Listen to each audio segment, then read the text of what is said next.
September 15, 1940. The sun rises pale and thin over southern England, its light glinting off dew-slicked grass along the fighter strips of Kent beneath the grey canopy of morning haze. Ground crews move quickly, their breath clouding in the cold. The air smells of oil, cordite, and cut wheat. Engines cough to life, the sharp growl of the Rolls-Royce Merlin tearing across the field. One after another, until the countryside hums with a metallic thunder, pilots pull on oxygen masks. Eyes hidden behind tinted goggles, hands trembling slightly on throttles. They've been up before dawn every day this week. Some are 19, some haven't slept in 2 days. Over the channel, German formations are already crossing into English airspace. Heinkels and Dorniers flanked by Messerschmitt 109s, their silver wings catching the early light. In the radio trucks, static bursts. A single order crackles through the morning calm. Scramble! Scramble! Spitfires leap into the air one after another, graceful lethal arcs climbing toward the eastern horizon. For Britain, there is no backup plan, no second line. Only these young men and the machines beneath them. The story of the Spitfire begins not in the chaos of war, but in the quiet tension of the 1930s, a decade when the world tried to forget one catastrophe while unknowingly preparing for the next. After the Great War, Britain demobilized rapidly. The Royal Air Force, born only in 1918, shrank to a fraction of its wartime strength. By the early 1930s, its biplanes, canvas and wire, were already relics, elegant but obsolete against the speed of progress unfolding in continental Europe. In Germany, Adolf Hitler's new regime openly defied the Treaty of Versailles. Factories that once built tractors now forged aircraft components in secret. Within years, the Luftwaffe emerged, modern, mechanized. And deadly Britain's Air Ministry watched uneasily as German monoplanes, like the Messerschmitt Bf 109, appeared at air shows. Faster and sleeker than anything the RAF possessed. The lesson of the First World War was clear. Whoever controlled the air would control the battlefield. But inside Britain's aging institutions, innovation met resistance. Some believed the next war would still be fought by bomber fleets alone, that the bomber will always get through. Others quietly disagreed. Among them was a brilliant reserve designer from Southampton, Reginald Joseph Mitchell. Mitchell worked for Supermarine Aviation Works, a small company that had built seaplanes and racing aircraft. His designs had won the Schitter Trophy, an international seaplane contest. 3 times in the 1920s, those contests were more than sport. They were laboratories of speed. Mitchell's streamlined fuselages, retractable undercarriages, and liquid-cooled engines became the DNA of what would soon change the course of history.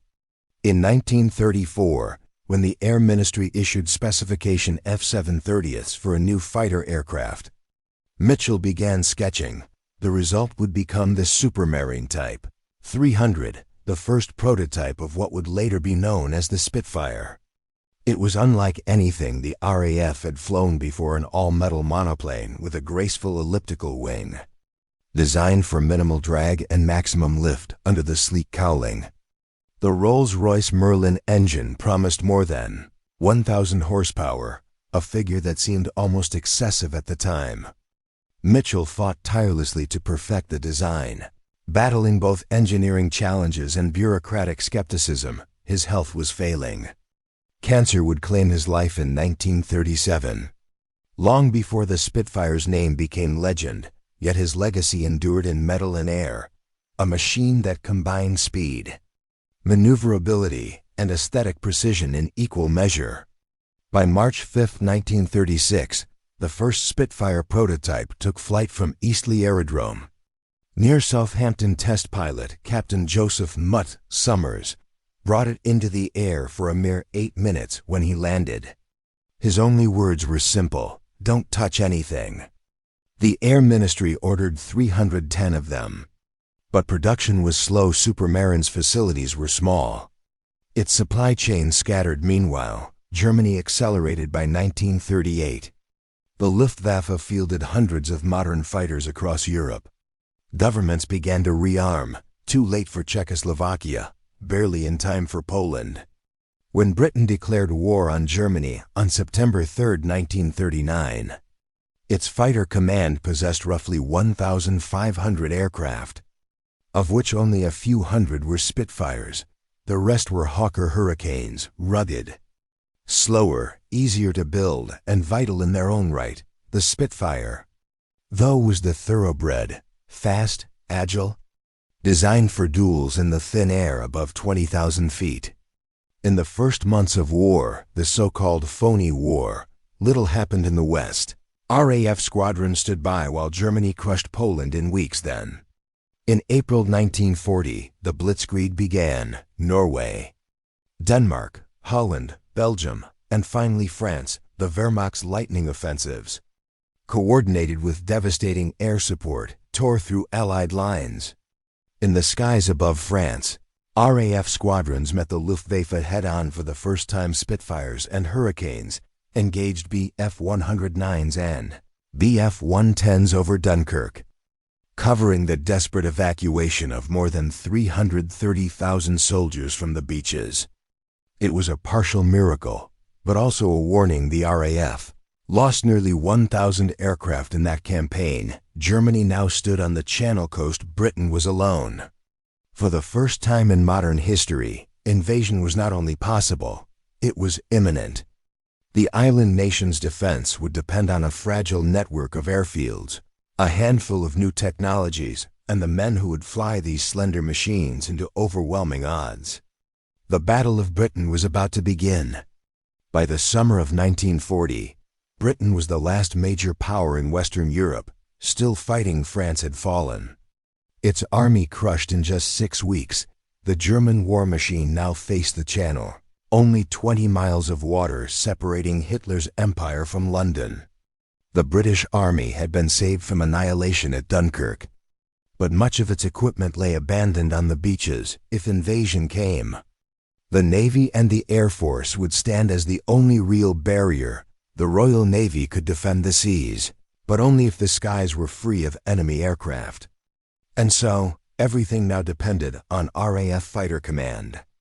At its head was Air Chief Marshal Sir Hugh Dowding, a quiet, analytical man nicknamed Stuffy by his peers. He was not charismatic, but he was disciplined, a believer in systems, not slogans. Dowding had spent years preparing for this moment, overseeing a defense network unlike anything the world had ever seen.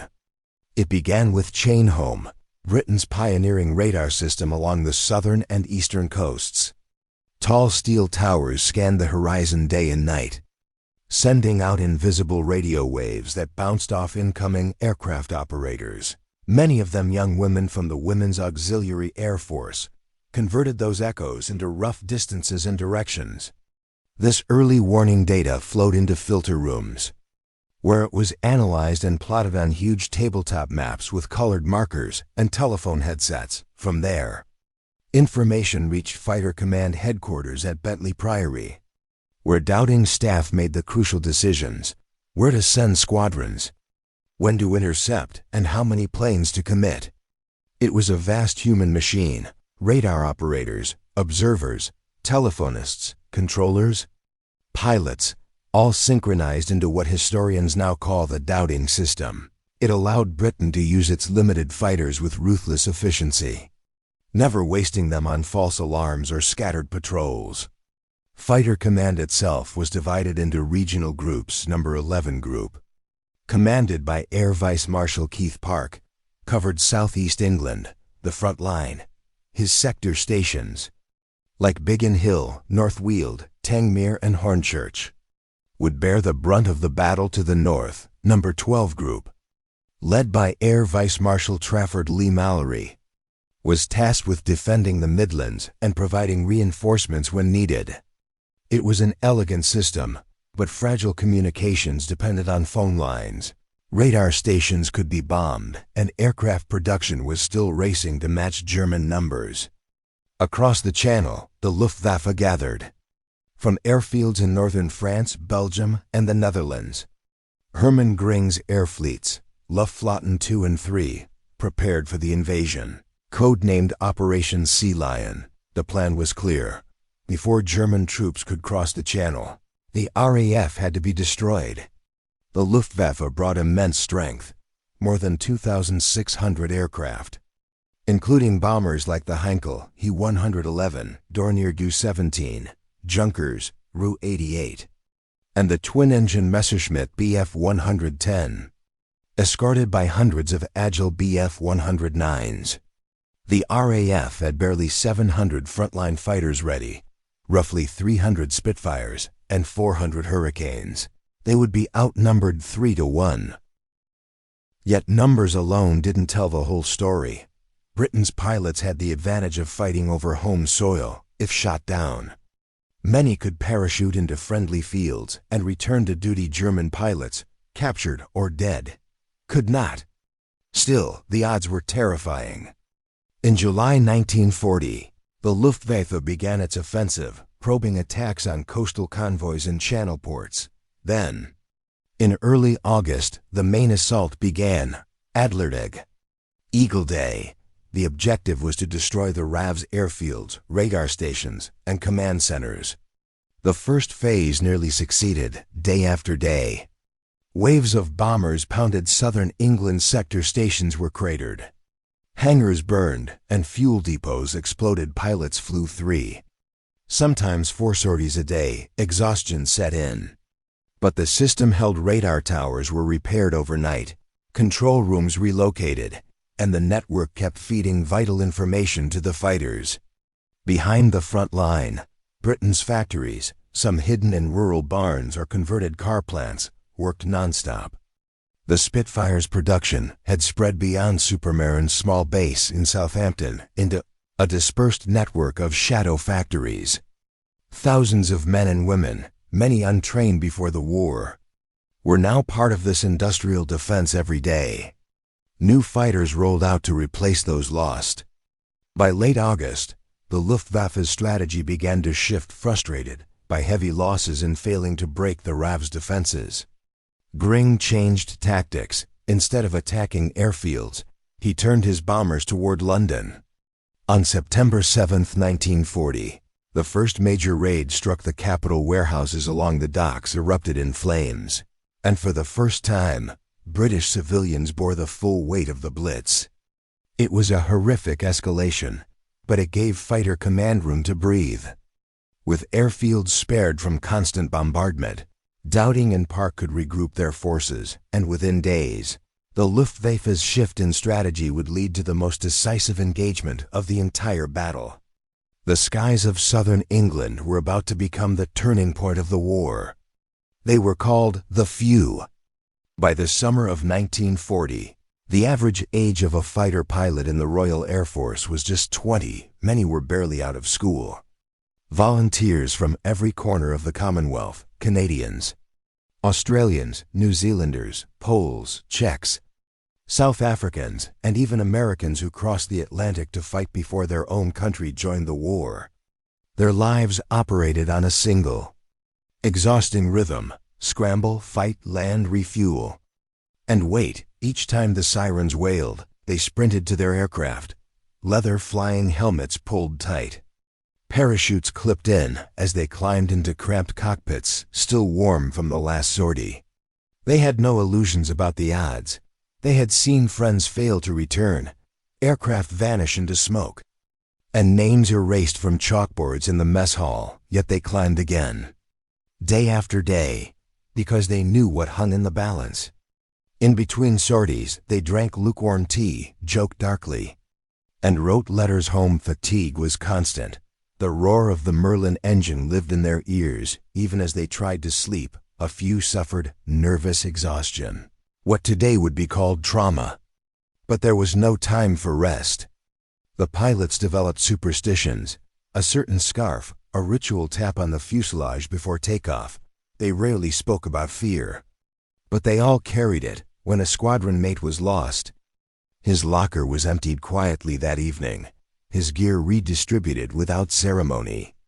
Above them, The Spitfire's cockpit was both sanctuary and prison, a bubble of glass and noise at 20,000 feet where every second decision meant life or death. Their commander, Air Vice Marshal Keith Park, watched them fight from the control rooms. Tracking markers on a vast map table, he knew how many planes he had, how many he could lose, and how close Britain was to running out of pilots. Aircraft could be rebuilt, men could not. Yet somehow these young airmen held. Their courage, though legendary today, was not born of mythic heroism but of duty, the simple belief that if they failed, no one else would stand in their place. The Battle of Britain was not a single battle at all, but 1,000 small duels, fought over fields, towns, and the open sea. Each lasted minutes, each could decide who would live and who would die. In these duels, the Spitfire was Britain's rapier. It climbed faster and turned tighter than its German counterpart.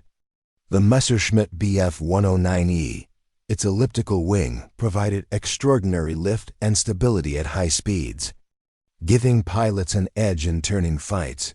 But the 109 could dive and accelerate faster, and its cannon armament was deadlier at range. The difference often came down to tactics and luck. RAF squadrons initially flew in tight Vic formations of 3 aircraft, a leftover from peacetime training. It looked neat. But in combat, it was fatal. The Luftwaffe, experienced from the campaigns over Spain and France, used a looser finger 4 formation, 2 pairs of aircraft providing mutual cover while maintaining flexibility.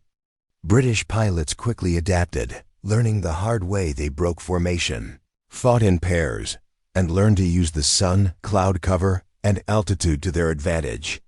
Spitfires were usually tasked with engaging the enemy fighters, keeping the Messerschmitts busy, while the more numerous Hurricanes attacked the bombers. It was a brutal, efficient division of labor. The Hurricanes, slower but sturdy, became the shield, the Spitfires, the sword. When German raids were detected by radar, controllers would vector squadrons to intercept. The pilots were often climbing as the bombers crossed the coast. Battles typically lasted 10 to 15 minutes before fuel ran low. Fuel was the Spitfire's greatest weakness. Its endurance was barely an hour and a half, less in combat. German pilots, fighting far from their bases, had even less. Many Luftwaffe aircraft ditched in the channel after running dry, the cold gray water swallowing both plane and pilot. Air combat was chaotic and intimate. Machine guns rattled for only seconds before ammunition was gone. Tracer lines flashed through the sky like burning threads. At closing speeds over 600 miles an hour, the enemy's face could be seen for a heartbeat before vanishing in smoke. Despite the ferocity, there was often an unspoken respect. Many RAF pilots described being surprised by the skill and discipline of their opponents. Some Luftwaffe flyers, when captured, expressed admiration for the Spitfire and for the calm professionalism of their adversaries. The tactical picture on the ground was equally tense. Controllers at group headquarters juggled limited squadrons like chess pieces, trying to predict where the next wave would strike. Sometimes they guessed right. Often they didn't. Every decision cost lives. Every delay could mean London burning. Behind the scenes, the quiet architects of victory were men who rarely touched a control stick. Sir Hugh Dowding, from his office at Bentley Priory, oversaw the entire defense with near mathematical precision. He refused to be swayed by politics or press hysteria. He allocated his squadrons carefully, resisting pressure to send reinforcements to France earlier in the year, a decision that, by summer, meant Britain still had a viable air force. Below him, Keith Park, commanding No. 11 Group, made the real-time decisions of war. His pilots were the first to meet each attack. Often outnumbered, often exhausted, Park's counterpart in No. 12 Group, Trafford Leigh-Mallory, advocated different tactics, larger big-wing formations that took longer to assemble but offered greater firepower. The tension between Park's precision and Leigh-Mallory's ambition would later become political, but in the summer of 1940, Both approaches sought the same goal: survival. Leadership in this battle meant more than strategy. It meant faith in radar, in the young pilots, and in machines that had barely left the factory. Dowding's calm steadiness contrasted sharply with Gring's bluster across the channel. It was a contest of temperaments as much as technology. By August, both sides were nearing their breaking point. The Luftwaffe's numerical superiority still threatened to overwhelm Britain. Yet the RAF's integrated defense system, radar, control rooms, and rotating squadrons continued to function. Every Spitfire that returned to base meant another chance to fight again. The stage was set for the final phase, when technology, leadership, and human endurance would collide at their limits. The Spitfire was not just a fighter, it was a fusion of science and artistry. Every curve of its body was deliberate. Each rivet placed for a reason. The aircraft's elliptical wing, now iconic, was not chosen for beauty, but for efficiency. It allowed the Spitfire to carry 8 machine guns while minimizing drag, giving it a smooth airflow that made it both agile and stable in tight turns. Its heart was the Rolls-Royce Merlin engine, a liquid-cooled V12 masterpiece capable of propelling the aircraft to more than 360 miles per hour. The Merlin's supercharger gave the Spitfire power at altitude where most engines gasped. For air pilots described its sound as something alive, a deep, mechanical growl that turned into a scream when pushed to its limits. But the Spitfire was not perfect. Its range was short. Its endurance limited. The guns, 303 Browning machine guns, were devastating at close range but lacked punch against armored bombers. Ammunition ran out after roughly 15 seconds of firing. Pilots had to make every burst count. The Messerschmitt Bf 109E, the Spitfire's opposite across the channel, matched it in many ways, slightly faster in level flight. Armed with 20mm cannon and boasting excellent climb performance, it was a formidable foe, yet it too had limits. Its narrow undercarriage made landings treacherous, and its fuel capacity allowed little time over England. In battle, the two aircraft were near equal skill, altitude, and surprise determined the outcome more than pure machinery. The real difference lay not in the planes, but in the systems behind them and in the people who kept them flying. By 1940, Britain's survival depended not only on the courage of its pilots, but on the tireless labor of its people. When Germany invaded France, the RAF had fewer than 400 Spitfires to withstand months of continuous battle. Production had to double, and fast, but the Supermarine works in Southampton was too small to meet demand. The answer was the Shadow Factory system, a wartime industrial miracle. Civilian car plants, railway workshops, and even furniture factories were converted to produce aircraft parts. The work was dispersed deliberately, so that a single bombing raid couldn't cripple production. Thousands of men and women, many who had never touched an aircraft component before, became part of the assembly lines. Teenagers riveted fuselages, housewives machined wing spars, engineers trained by flashlight in makeshift workshops kept the Merlin engines running.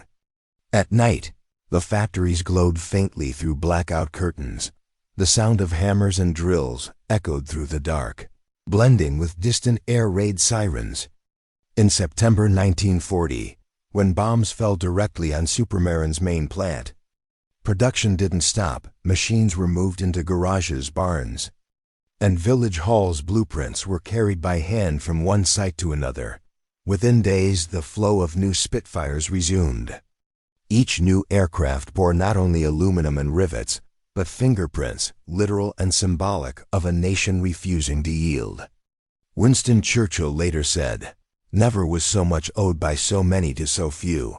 But behind the few stood millions, unseen, unarmed, but equally vital.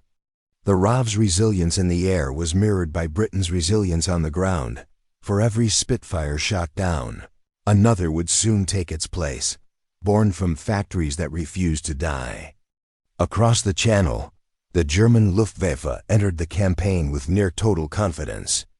Its early victories in Poland, Norway, and France had seemed effortless. Its aircraft were battle-tested.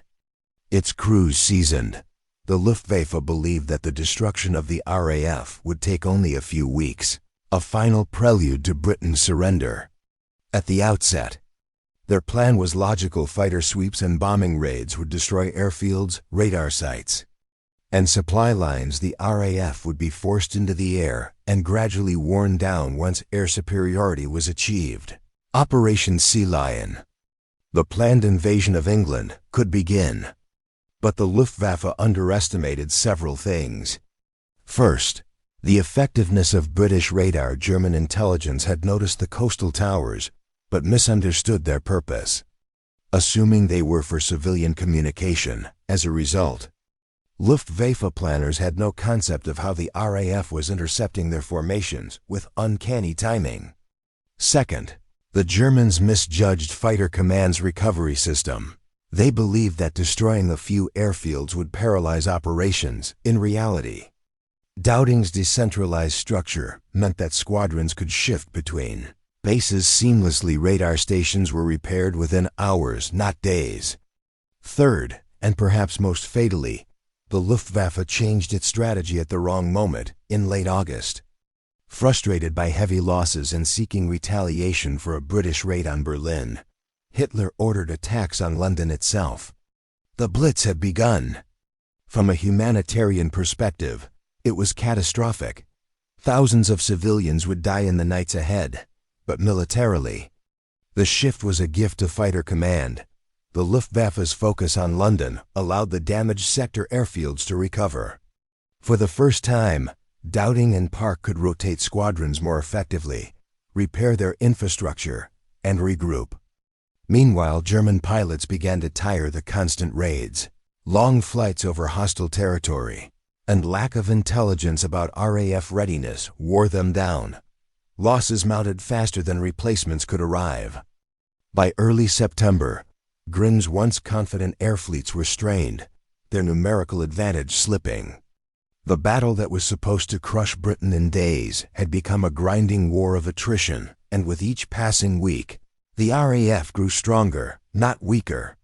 Soon, the struggle would reach its crescendo, a single day that would decide not only the outcome of the Battle of Britain, but the survival of Western Europe itself.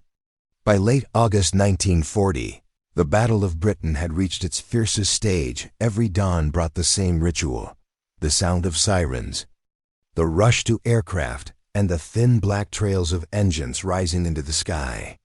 The Luftwaffe's assault intensified. Göring, frustrated by slower progress than promised, ordered relentless pressure on the RAF's airfields and radar network. The Germans called this phase Adlerangriff, Eagle Attack. At dawn on August 13th, waves of bombers crossed the Channel under fighter escort from Dover to Southampton. Radar operators watched the blips multiply on their screens, the air filled with radio chatter, calm voices reciting altitudes, vectors bearing corrections, the clinical language of survival.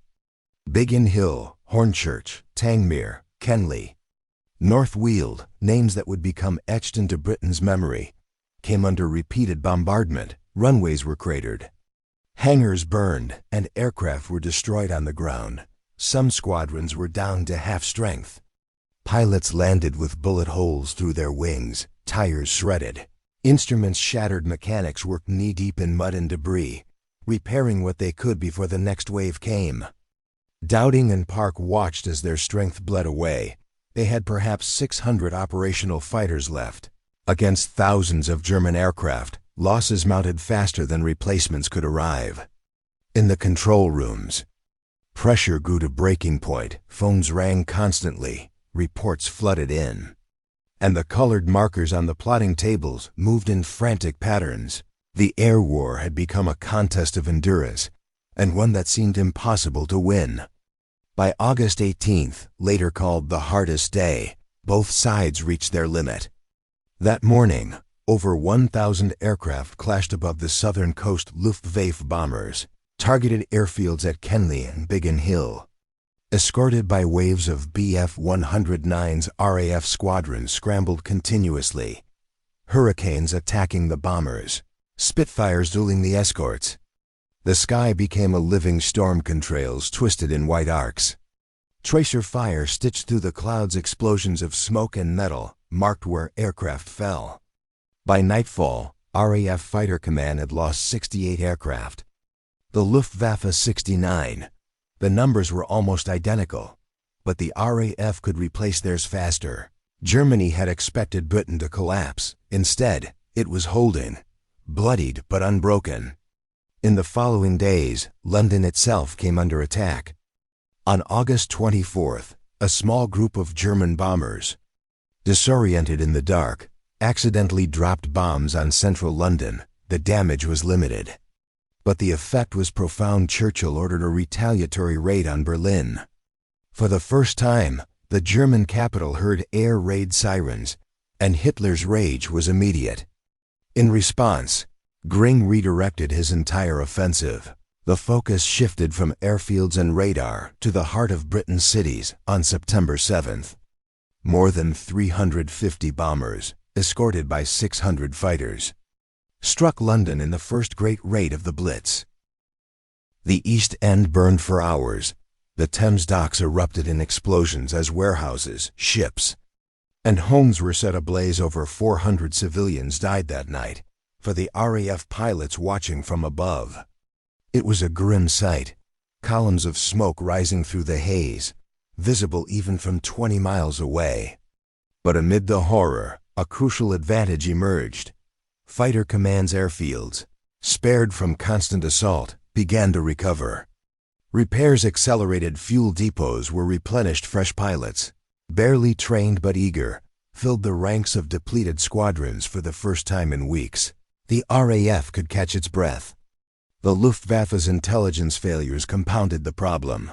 German reconnaissance concluded that the RAF was nearly destroyed. Confident of victory, Göring prepared for one final blow, a massive daylight assault intended to crush Fighter Command once and for all.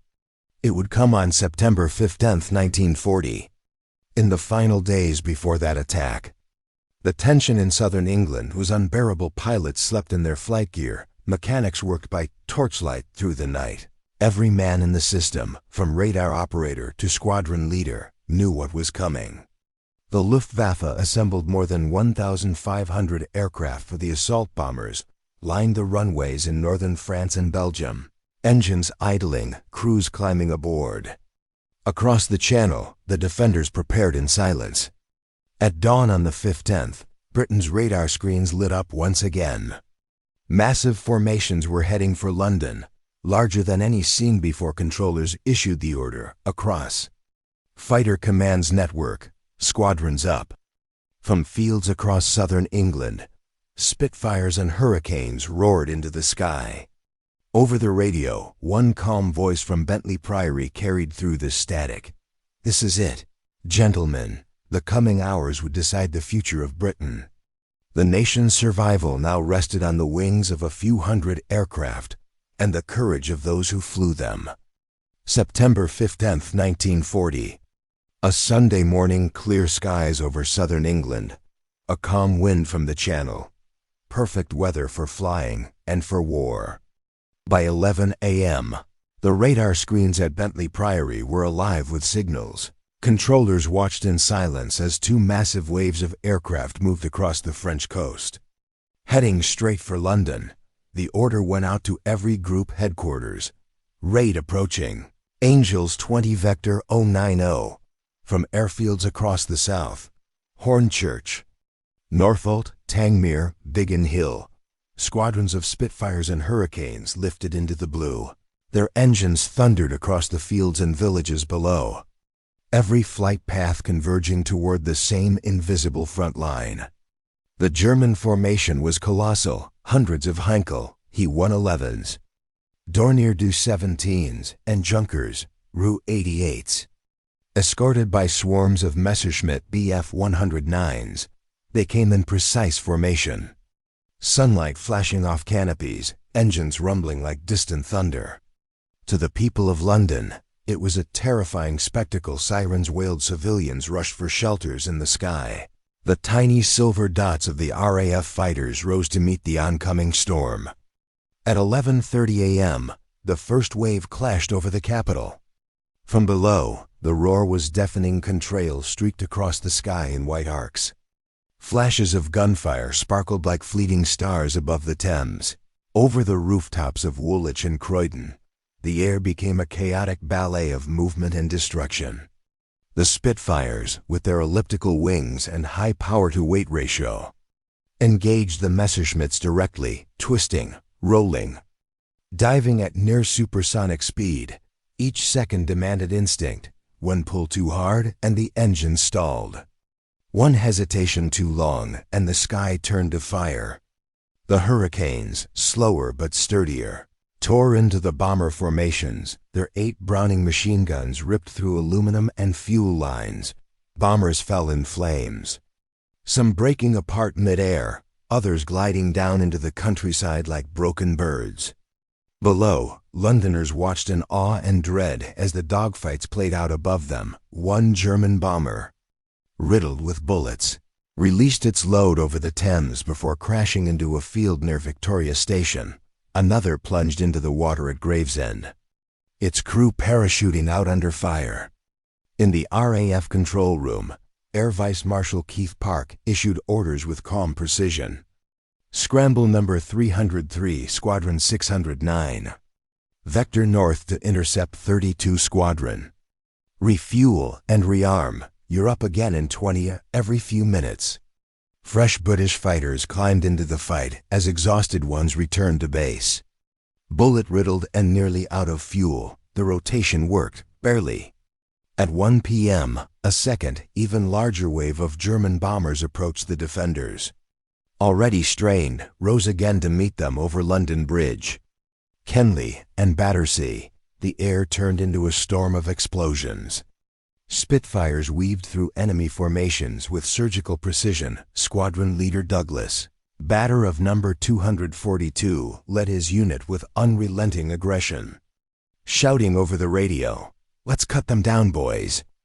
The Polish pilots of number 303 Squadron, flying Hurricanes out of Northolt, fought with extraordinary ferocity. Veterans of the earlier campaigns in Poland and France, their skill and courage unmatched in a matter of minutes. They destroyed more than a dozen German aircraft. By mid-afternoon, the Luftwaffe's formations began to break apart. Confusion spread through the German ranks. Radio frequencies were jammed. Escorts separated from their bombers, and fuel began to run dangerously low. For the first time, the hunters were being hunted. From his command post at Bentley Priory, Air Chief Marshal Hugh Dowding watched the reports arrive. 40 bombers destroyed, 36 fighters down, losses heavy. But holding, then just before 4 p.m., the radar screens cleared, the skies over London began to empty. The great assault had failed. That evening, Winston Churchill visited 11 Group headquarters. He stood quietly behind the plotting table as fresh reports came in. One of his aides recalled him murmuring under his breath, almost to himself, "Never in the field of human conflict was so much owed by so many to so few." The words would become immortal. The following day, the pattern repeated. Smaller raids, lighter resistance. By September 17th, the German High Command made its decision. Operation Sea Lion, the planned invasion of Britain, was postponed indefinitely. Hitler, furious and humiliated, turned his attention eastward. Within months, the Luftwaffe would begin preparations for a new campaign against the Soviet Union. But the invasion of Britain, the last hope of Nazi dominance in Western Europe, was over. Britain had survived. The cost was staggering. More than 1,000 RAF aircraft destroyed, and hundreds of pilots dead or wounded, yet the Luftwaffe had lost nearly twice as many. For the first time in the war, Germany had been stopped. And at the heart of that defense, graceful, deadly, and unmistakably British, was the Supermarine Spitfire. It had done what it was built to do: protect its island, and with it, the free world. When the smoke cleared over southern England, the Battle of Britain was over. The Luftwaffe had withdrawn its daylight raids, shifting instead to night bombings, the beginning of what Londoners would come to call the Blitz. But the battle that determined whether Britain would live or die had already been decided in the daylight skies of the summer of 1940. Between July and October, the RAF lost 1,023 aircraft and more than 500 pilots, a devastating toll for a force that, only months earlier, had been small and untested.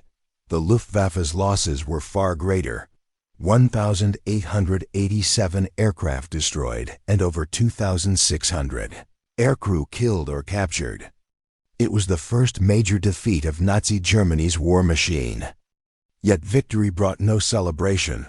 Only exhaustion. Pilots slept where they landed, sometimes still in their flight suits. Mechanics, black with oil and soot, worked day and night to keep damaged aircraft flying. The airfields of Kent, Sussex, and Hampshire were littered with wrecks, British and German alike, a grim reminder of the price of survival. In towns and villages across England, the war left scars that would last a lifetime. At Biggin Hill, one of the most heavily bombed RAF bases, local civilians dug pilots out of burning wreckage, pulling them to safety as bombs continued to fall in London. The night raids turned the city into a sea of fire, but even as the Blitz began, the people refused to break. In pubs and shelters, a new phrase spread among the public: the few. They were young, most barely out of school. Many had flown fewer than 20 hours in combat before being thrown into battle. Some were from the far reaches of the Empire: Canadians, New Zealanders, Australians, South Africans. Others came from nations already conquered: Poland, Czechoslovakia, France. Together, they formed a brotherhood of defense, united by a single cause: to keep Britain free. And among them, one aircraft had become a symbol of defiance: the Spitfire. For the people of Britain, the sight of its slender silhouette became something almost spiritual. Children gazed upward at the sound of its Merlin engine, tracing its movement across the sky. Newspapers printed photographs of its pilots, smiling, unshaven, exhausted, as the embodiment of courage. Yet even in victory, those who fought remained painfully aware of what had been lost. Many squadrons were down to half their original strength. Some, like No. 249 and No. 603, had seen nearly every original pilot killed or wounded in the ready rooms. Empty chairs stood as silent memorials to those who never returned. The RAF buried its dead quietly, often the same evening, before the next sortie began. There were no parades, no banners, only the understanding that the war was far from over. Because while Britain had survived invasion, it still faced isolation. Europe was under Nazi control. America remained neutral. The U-boat war in the Atlantic was tightening its grip, and above all, Germany would soon turn its fury toward the east, a campaign that would dwarf everything that had come before. But for the first time, hope was real. In September 1940, Churchill told Parliament, "We have seen the end of the beginning. The gratitude of every home in our island, in our empire, and indeed throughout the world, goes out to the British airmen who, undaunted in the face of odds, are turning the tide of the world war by their prowess and devotion."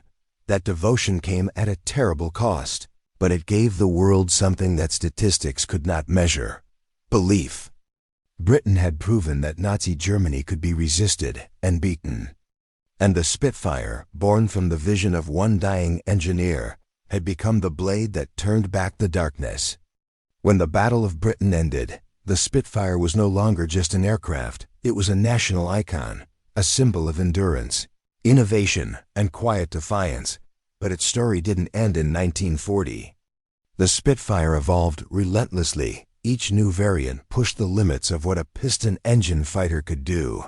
As the Luftwaffe upgraded its aircraft, the Spitfire grew stronger in response. The MKV, MKX, Mk14, each iteration faster, better armed. and more refined than the last. By 1941, as the RAF went on the offensive over occupied Europe, Spitfires escorted bombers deep into enemy territory. They clashed with German fighters over Dieppe, Tunis, and later, the skies of Normandy in the Pacific. They fought Japanese Zeros in the Mediterranean. They faced the Desert Sun and the Messerschmitt Bf-109s of Hans-Joachim, Marseille. Wherever the war spread, the Spitfire followed, graceful, deadly, and reliable. Its design proved timeless, unlike many wartime machines that became obsolete within months. The Spitfire remained in frontline service from 1938 to 1954. By the time production ended, more than 20,000 had been built in over 24 variants. But perhaps its greatest legacy wasn't technological, it was emotional. For the British people, the Spitfire represented the moment when an island refused to bow. It became the embodiment of a nation's character. Elegant under pressure, agile in crisis, and unbreakable when cornered. Its shape, the slender fuselage, the sweeping elliptical wings, carried an almost poetic resonance. It looked as if it were meant to fly. In factories across Britain, thousands of women and civilians contributed to its creation. At Castle Bromwich, near Birmingham, entire assembly lines were staffed by women working 12-hour shifts under the threat of bombing. Every rivet, every polished panel, carried the fingerprints of ordinary citizens who understood that each aircraft could decide the fate of the nation. Even as the war's focus shifted to the continent and later to Asia, the Spitfire remained a constant presence, a sound that meant protection, a shape that meant hope. After 1945, when peace returned, the Spitfire became a symbol of memory. Many were sold abroad, to the air forces of Israel, India, Czechoslovakia, Burma, and Ireland, where they fought new wars born from the ashes of the old one. Some were scrapped, their metal recycled into the modern age they had helped secure. Yet others survived, preserved, restored. Flown in commemorations and air shows, their engines still roar over the English countryside each summer, echoing across fields and villages that once lay beneath the path of invasion. To those who hear it, the Merlin engine's growl is more than mechanical. It's the voice of a generation that refused to surrender. Reginald Mitchell never saw his creation in combat. He died in 1937, knowing only that his aircraft had flown, but not what it would one day mean on his gravestone are the simple words. He built a better one. That better one became the instrument through which freedom was defended. Not only for Britain, but for the world. Every era has its symbols: the Roman legionary shield, the sailor's ship of the age of exploration, the astronaut's capsule of the space age. For the 20th century, in its darkest hour, it was the Spitfire. Its elliptical wings carried more than fuel and ammunition. They carried faith. Faith that courage, ingenuity, and determination could stand against tyranny. And as long as one flies, somewhere over green English fields or in the silence of a museum hangar, that faith remains aloft. Because the Spitfire was never just a machine. It was, and remains, England's last hope that took flight. In the end, history often remembers wars through the weapons that defined them. For the Second World War, there were many: the tank, the submarine, the bomber. But for Britain, one silhouette captured an entire nation's spirit: the Spitfire. Its creation was born not from conquest, but from necessity, from the mind of an engineer who simply refused to accept limitation. Its flight became the turning point in a conflict that sought to erase freedom from the earth. The Battle of Britain was not won by numbers or by overwhelming force. It was won by the precision of design, the courage of youth, and the unity of an island standing alone. When those young pilots climbed into their cockpits, they carried more than the weight of metal and fuel. They carried the faith of a civilization. Their victory proved that advanced machines meant nothing without human spirit behind them, and that even the smallest nation could stand against. tyranny if its people refuse to yield. Decades later, when a Spitfire engine starts and its propeller cuts the air once more, the sound stirs something deeper than nostalgia. It is the echo of a summer when the future of the world hung by the thinnest thread, and the thread held. The sky it once guarded is peaceful now. But for those who remember, or for those who listen, the sound of a Merlin engine remains more than noise. It is a heartbeat.